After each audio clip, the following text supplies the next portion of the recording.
أعوذ بالله من الشيطان الرجيم. بسم الله الرحمن الرحيم. ألف لام ميم. ذلك الكتاب لا ريب فيه هدى للمتقين الذين يؤمنون بالغيب ويقيمون الصلاة ومما رزقناهم ينفقون والذين يؤمنون بما أنزل إليك وما أنزل من قبلك وبالآخرة هم يوقنون أولئك على هدى من ربهم وأولئك هم المفلحون.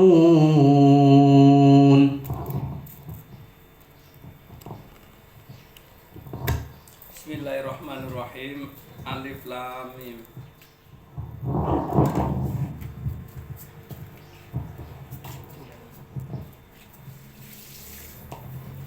Bismillahirrahmanirrahim. Bapak Ibu semuanya yang saya hormati, mengawali kegiatan mengaji pada pagi hari ini, kita mencoba membuka surat Al-Baqarah awal. Alif Lam Mim. Dzalikal kitabu la raiba fihi hudal lil muttaqin. Al-ayah.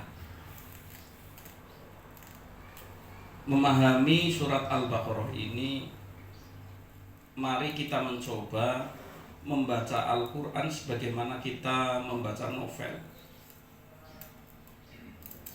Artinya ketika kita membaca ayat-ayat awal dari surat Al-Baqarah ini, merupakan nanti intinya jawabannya pada akhir. Jadi kalau memahami novel harus sempurna, harus selesai.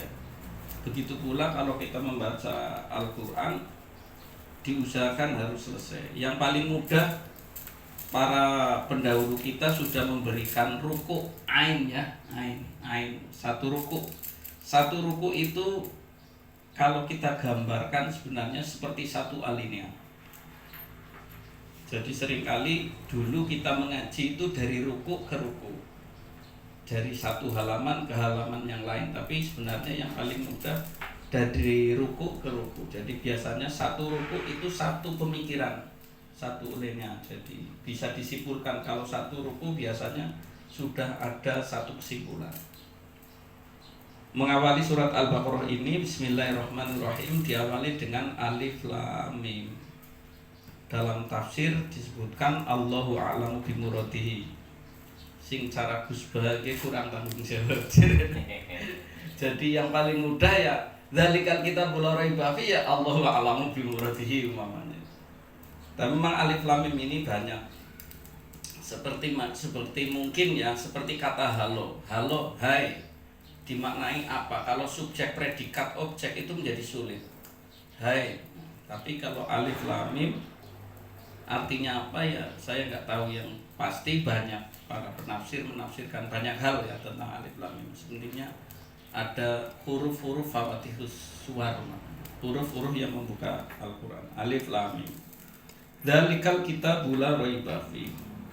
Dzalika artinya seringkali dimaknai itu, tetapi dalam banyak hal artinya juga ini. Dzalikal kitabu maksudnya adalah ini kitab, bukan kitab itu. Ya. Kitab ini yang dimaksud dzalikal kitabu adalah Al-Quran ini. Dzalikal kitabu, Al-Quran ini adalah la raiba, tidak ada ragu fihi di dalamnya. Al-Quran adalah sesuatu yang pasti. Kalau saya mengartikan, kalau meragukan Al-Quran berarti kafir. Jadi sering ke Al-Quran loh. Ke Al-Quran loh, nek orang percaya kafir loh. Jadi tapi banyak ayat, nanti banyak ayat umpamanya kita supaya melakukan apa, tapi kita sebenarnya ragu di dalamnya. Nah, Al-Quran adalah sesuatu yang pasti, yang tidak ada keraguan. Pasti.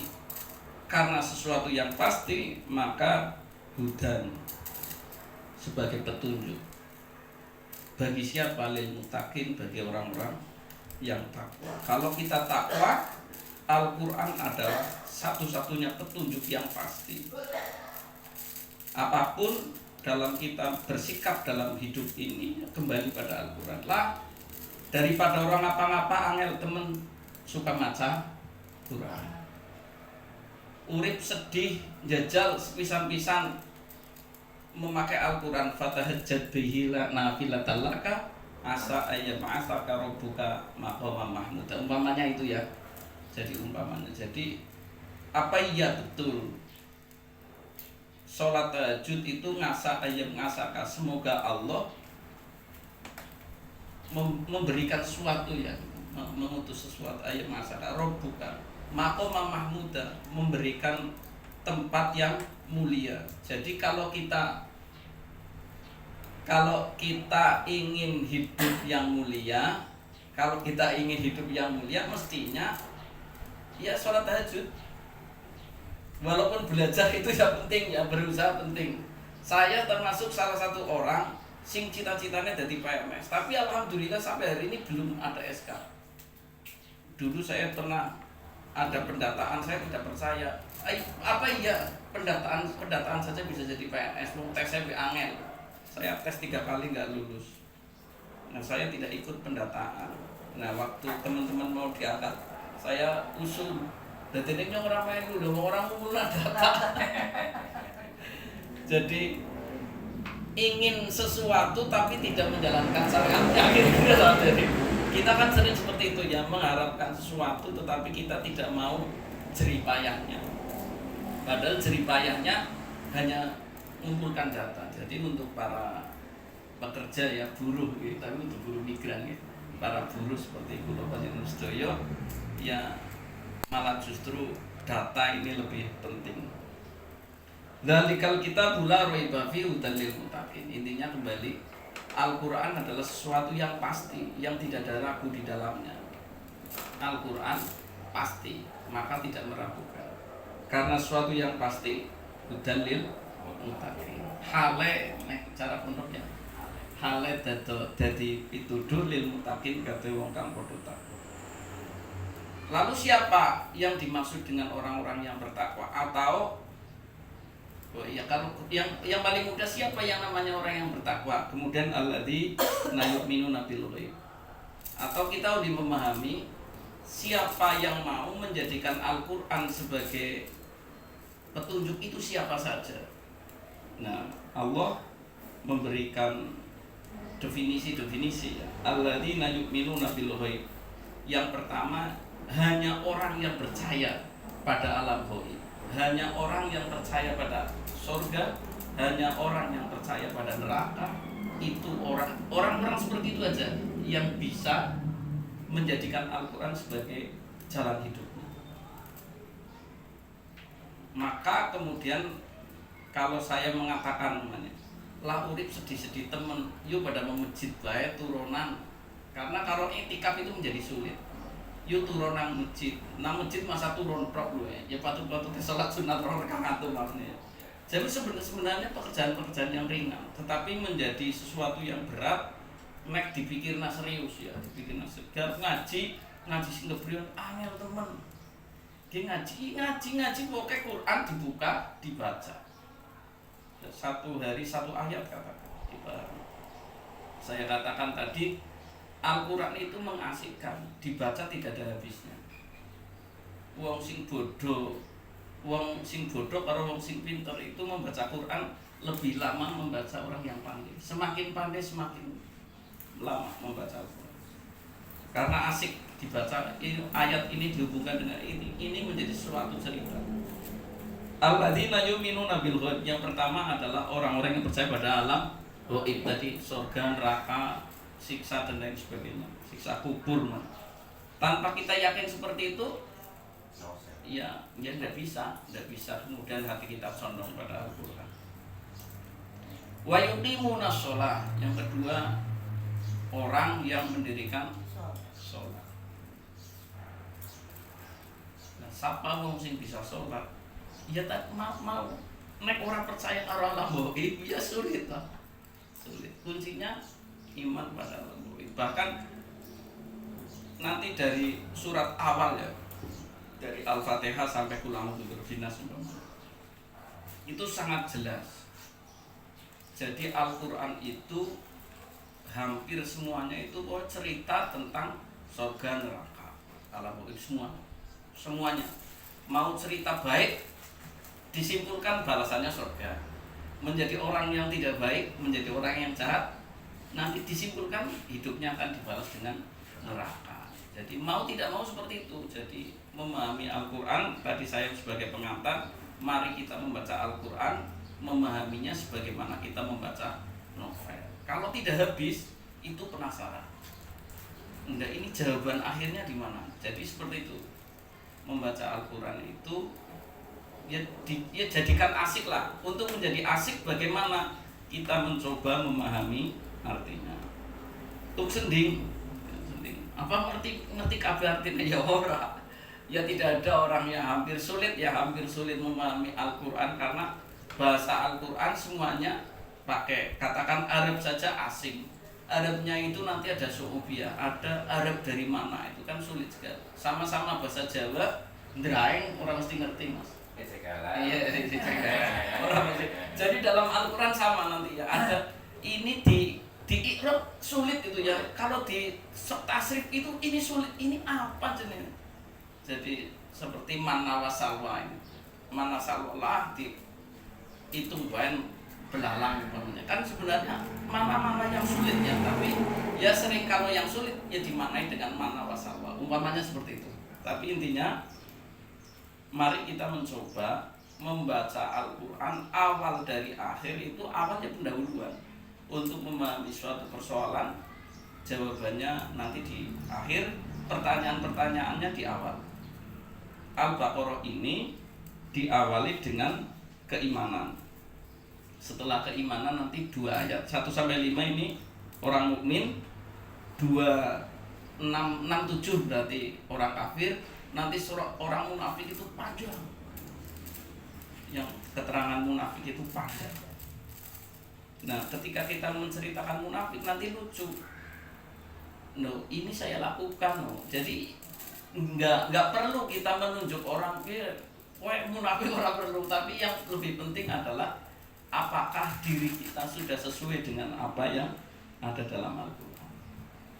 Alladzina yu'minuna bil ghaib wa yuqimuna shalah wa mimma razaqnahum yunfikun. Wa mimma lan iku setengah saking barang razaqna kambari rezeki ingsun hum ing nas ing ladina iku yunfikuna nanjaaken. Orang yang membayar zakat, tapi sebenarnya bukan sekedar membayar zakat. Yunfikunnya membelanjakan, menafkahkan. Jadi nek wong lanang golek duit, awake aring sing wadon ya yunfikun. Nek wong wadon awake duit aring sing lanang jenenge sedekah. Wajib. Oh, ndak. Wong wadon doyan seperti saya ya. Saya itu selalu ngomong ke istri, aja nganggapnya orang nyambut gawe ya, ibu kecewa. Jadi anggap saja saya bekerja. Jadi pikirannya kudu bekerja, yang penting aja ditutup duit. Nah, karena istri saya duitnya lebih akeh. Itu sedekah kita. Oh iya, oke main. Maka saya selalu memanggil sama perempuan-perempuan yang soleha, Khotijah. Khotijah, kayak Khotijah. Artinya dilalah nek nyong ngaji ya sing maman seringnya randa-randa. Jadi randa main ya Khotijah lah gitu ya. Tapi yang jangan Khotijati. Iya, Khotijah. Wa mimma razaqnahum yunfikun. Katakan zakat. Zakat kalau kemudian kita tidak yakin pada hari akhir, namanya tidak yakin terhadap surga dan neraka, maka pikirannya menjadi pikiran matematik. 10 kintal kemudian harus dibayarkan 1, jadi ngonku dari 9. Nah, kita itu berpikir yang salah kalau yang dipikirkan itu jangkelong sekintal, pelantaran seton C, jadi 9 kintal. Nah, jadi saya sering berkelakar ya. Ada orang punya uang 10 juta, hilang 5 juta. Itu mencarinya kemana-mana. Yang dipikirkan itu yang hilang. Sementara ada orang sedang jalan-jalan menemukan uang 1 juta. Yang susah itu orang yang punya uang 5 juta. Itu susah. Karena pikirannya dia kehilangan 5 juta. Sementara orang yang hanya punya uang 1 juta, bahagianya luar biasa. Karena apa? Dia punya pikiran sekarang hari ini saya menemukan uang 1 juta. Berarti uang 5 juta dengan uang 1 juta lebih membahagiakan yang 1 juta. Harusnya tidak, harusnya. Artinya wa mimma rozaqna kan setengah saking, sebagian loh Pak. Sebagian sedikit saja. Yang lebih banyak mestinya untuk kita. Jadi jangan berpikir seberapa banyak yang kita keluarkan, tapi seberapa banyak yang kita dapatkan. Wong duit 5 juta kok malah sedih, sing duit 1 juta malah bahagia. Harusnya yang punya uang 5 juta ya berpikirlah saya masih punya uang 5 juta. Dan seringkali kita juga berpikir kalau kita membelanjakan sesuatu kita berkurang. Padahal janji Allah itu banyak. Kalau kita memberikan sesuatu, mana bunyai, monggo bunyai mungkin. Ya orang maning ngaji nang arep bunyai. Bismillahirrahmanirrahim. Intinya mami barasakna yunfikun. Walladzina yu'minuna bima unzila ilaika wa ma unzila min qablik wa bil akhirati hum yuqinun. Yang selanjutnya orang yang bisa menjadikan Al-Qur'an sebagai pedomannya adalah orang-orang yang beriman beralam gaib, mendirikan sholat, memberikan zakat, katakan itu, dan orang-orang yang yakin, yang beriman terhadap Al-Qur'an. Ya mana mungkin kita bisa mengikuti Al-Quran kalau kita sendiri tidak yakin. Jadi kuncinya mah diyakin. Tadi pagi saya baru tangi turu tapi langsung ngomong, wong mlebu surga kuwi syaratnya mau yakin. Lah salat itu sebenarnya hanya manifestasi akibat perwujudan ya. Jadi ketika seorang suami memberikan nafkahnya kepada istri itu hanya perwujudan saja, perwujudan dari cinta. Ya betul gitu ya. Betul. Jadi kalau cinta memberikan nafkah. Jadi kalau iman ya sholat, kira-kira gitulah ya. Sholat itu menunjukkan orang beriman. Iman definisi ya, bukan iman nama kodron. Iman ketinggalan pun iman ora sembahyang bukan itu ya. Walladzina yu'minuna bima unzila ilaika wa ma unzila min qablik. Orang yang yakin terhadap Al-Qur'an wa ma unzila min qablik, dan orang yang beriman terhadap apa yang diturunkan sebelum Al-Qur'an. Jadi ada Taurat, Injil, Zabur, Suhuf dan sebagainya ya. Walaupun saya belum pernah membaca Zabur, belum pernah, tapi Injil pernah. Karena kalau di Jogja itu di rumah sakit Bethesda ya, itu pasien pulang itu mesti diberi Injil. Jadi bagi saya ya, karena Injil juga itu bagian dari kalamullah itu ya, saya membacanya. Ya banyak persamaan, banyak persamaan. Tapi bedanya juga nanti beda yang jelas itu ya di masalah karena apa ya, karena membaca pengantarnya itu nanti beda sekali. Kalau Al-Quran itu kan sebagai kalamullah yang kita jaga luar biasa. Kalau di Injil itu ya banyak sekali nanti juga ada perbedaan-perbedaan. Sing orang patut ngerti jelasnya nyaman orang alimnya mending cerita Al-Quran, karena Al-Quran hampir tiap hari kita baca. Wabil akhirati yuqinun, dan terhadap hari akhir, hari kiamat, hum utawi wong akeh ku yuqinuna, meyakini. orang yang meyakini terhadap adanya hari kiamat. Iman kepada Allah, iman terhadap hari kiamat. Ada syahadat tauhid, ada syahadat rasul itu ya, kalau saya sering memahaminya. Syahadat tauhid, asyhadu an la ilaha illallah, syahadat rasul wa asyhadu anna muhammadar rasulullah. Syahadat tauhid adalah keimanan dan syahadat rasul adalah syariat. Jadi kita dalam memahami Islam, walaupun nanti juga banyak aliran-aliran, tapi dari Mu'tazilah umpamanya itu kan, Allah, kita mencari Allah. Nah, dalam konsep kita, Allah yang menemukan kita. Kalau kita mendekat pada Allah sejengkal, Allah akan sedepal namanya lagi ya. Kalau Allah, kita mendekat kepada Allah dengan berjalan, Allah akan mendekat kita dengan berlari. Artinya yang menemukan bertemunya antara kita dengan Allah itu kehendak Allah. Jadi Muhammad Shallallahu Alaihi Wasallam, Nabi Yuna Muhammad Shallallahu Alaihi Wasallam itu menjadi nabi bukan karena cita-cita, bukan karena kecerdasan, bukan karena kepandaian, tapi dialah orang yang terpilih. Nek wis dipilih ya kepenak, kira-kira kan ya. Jadi dalam konsep kita beragama, Allah itu kuasa dan Allah menentukan semuanya. Dalam ahli sunnah wal jamaahnya seperti itu. Nah, dalam konsep nanti Mu'tazilahnya ya kita yang mencari Tuhan. Tuhan itu yang kita tentukan, sifatnya harus seperti ini, seperti ini. Kalau di ahli sunnah itu kan ada Allah wujud kita baqo ya. Sing sapa wong apal Allah wujud kita baqo takon jannah mungkin kabehane wong.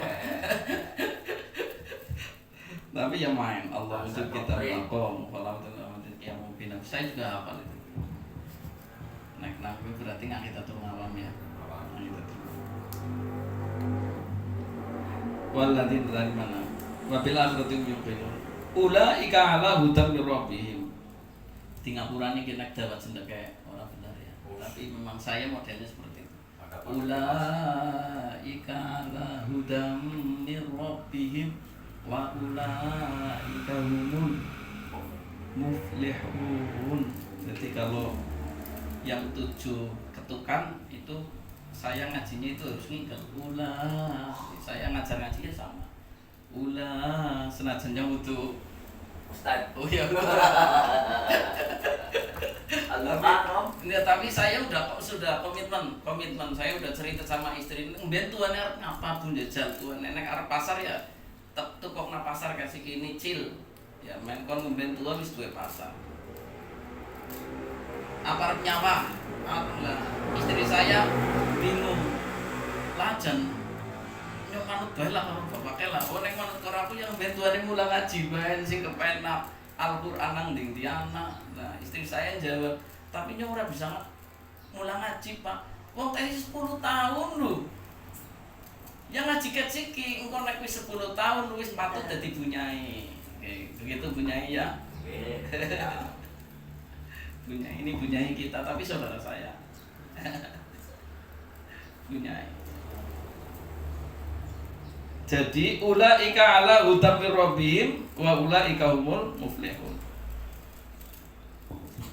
Orang yang iman pada alam gaib, orang yang mengerjakan sholat, orang yang membayar zakat, orang yang iman terhadap Al-Quran, orang yang yakin adanya hari kiamat, mereka itulah orang ala hudan mir rabbihim yang mendapatkan petunjuk yang dari Tuhannya, orang yang dalam petunjuk Tuhan. Tadi kan zalikal kitabul la raiba fihi hudan lil muttaqin. Nah, yang muttaqin itu seperti apa tadi? Seperti itulah orang-orang seperti itu berarti orang yang ada di dalam hudan petunjuknya Gusti Allah, hudan rabbi.